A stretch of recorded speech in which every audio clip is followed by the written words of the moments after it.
So how does your state of mind affect your ability to overcome dyslexia? Find out today at Dyslexic and Unstoppable.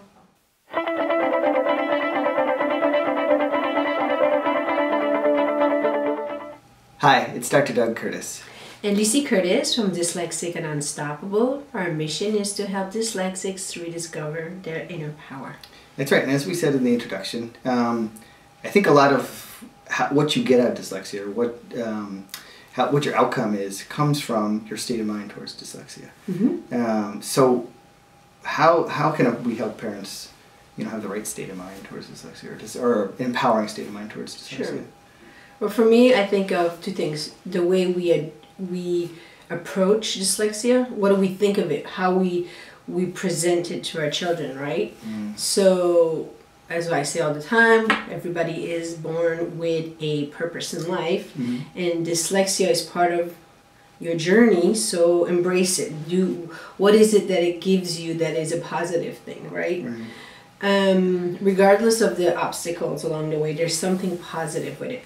So the way a parent approaches it, and parents have tremendous impact on their children, on a reaction or how their child is going to think of something, because it's our own beliefs that we're putting on them, right? And the second thing is thinking that people think that we have to solve everything and fix everything about dyslexia, and I'm like, I got to this point. Yes, it took me a while to get here, but I haven't resolved everything about dyslexia.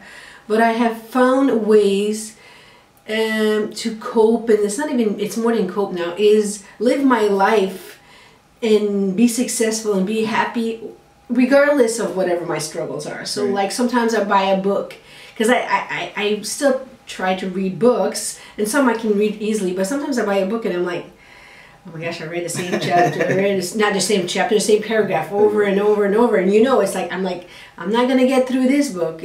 So I just, I'll put that book aside, or get the audio book, or just say, okay, this one is not for me, but I don't give up on it. And, or I just choose to do something different, that I'm like, okay, I'm not good with this, then I'll have somebody help me with this one, and I'll do something else. But I can still be very successful and live my life, Exactly. And you brought up two things, because I think, our aim is to help parents, and especially the children, right?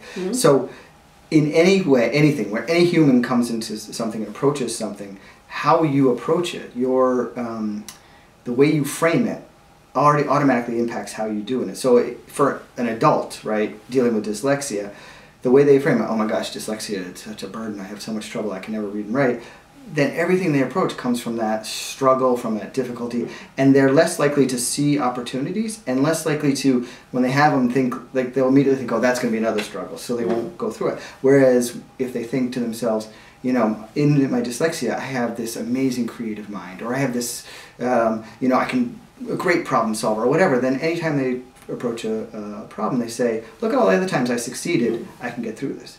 But because we're dealing with kids, it's so much more powerful. And you kind of said this, but like we always say, the power of words, right? The power of words. The words that we use to describe to our child, it becomes their reality, right? So when we say, you're dyslexic and you've got this amazing gift, they immediately take that on, and then they find more evidence for that, right? So. Well, it's like all the courses we take. They say, what is stopping you? You're too tall, you're too short, you're too fat, you're too thin, you're the wrong color. All these things. Yes, we all have something, right? We have numerous things that we could say, oh my gosh, I could not do that because of all these things. And I just don't believe that. I'm like, okay, so what? Yeah, I'm like this. Find me one human being that is perfect, and I don't. Right, I don't believe we will. Right. Everybody has something to struggle with. Oh no, I'm too tall. No, I'm too short. Come on. Exactly. So, and I think that's a good point. The two things you brought up. One is that your excuse, whatever that is, I'm too tall, I'm too short, I'm too rich, I'm too poor, whatever it is, there's probably somebody with the opposite belief that's using that same belief to disempower themselves, right? Exactly. And then they always say, go out and find somebody who has your same, whatever your excuse is, has that excuse and succeeded. I guarantee you'll find 10. Search on the internet. Exactly. You'll find 10, 20, 50, 100 people who, even with your excuse, went on to do amazing things. So, anyway, it's just one more way you can help your child be dyslexic and unstoppable.